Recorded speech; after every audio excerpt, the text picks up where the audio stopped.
It's LA Village. Just came back to another video. No, I haven't changed the intro. No one changed it too. In today's video, we're going to talk about my obsession of cameras, but not really.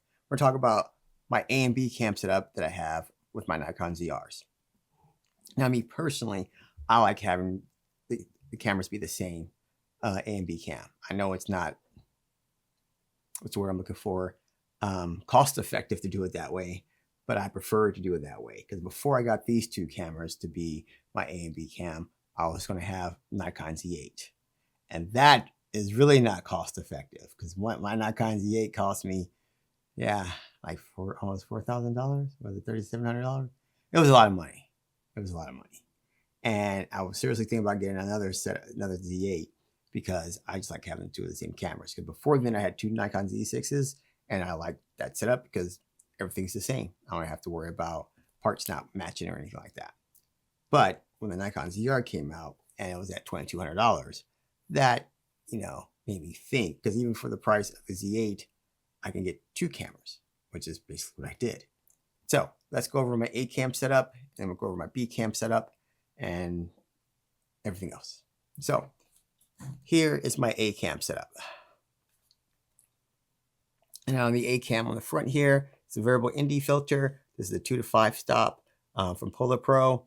I will have to buy a new one. I know I keep saying this every time I do a video that talks about my variable ND filter because your boy dropped it and it broke and I need another one, but I don't feel like spending that much money yet and it still works. So yeah, there's that. For photo and the video, we're going to have the 24 to 70 from Nikon, 2.8, and this is a very, very sharp lens. Really, really good lens. It's probably going to live on this camera for the most part. There's a SmallRig cage that's on here, full cage with a SmallRig handle. And then for sound, there's the Nikon MED10 shotgun microphone. And then for power, we have a V-mount newer battery. And then what's holding the V-mount newer battery on here is the V-mount plate. So for the most part, this is what my setup is going to look like.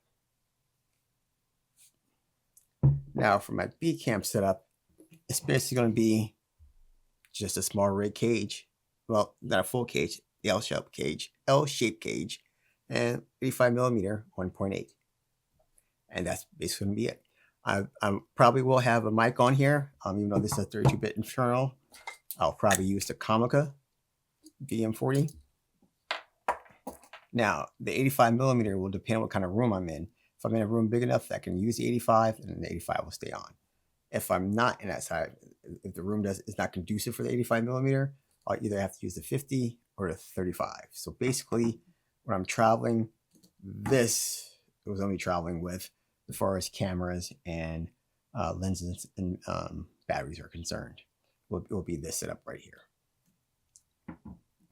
Now, there is one thing on my Nikon SmallRig cage that I don't like. I don't know if you notice, there is no top handle on this camera. And the reason why there's no top handle is that the microphone covers the ports on there. You can't see it.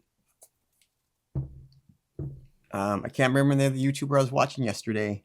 I think it's Wanderers or something like that. I'll put it down here. Anyways, he's going to make me spend more money. I think I might have to sue him because he's making me spend more money. But I think the name of the cage is the Halo, and I think it's by Orange Tangerine.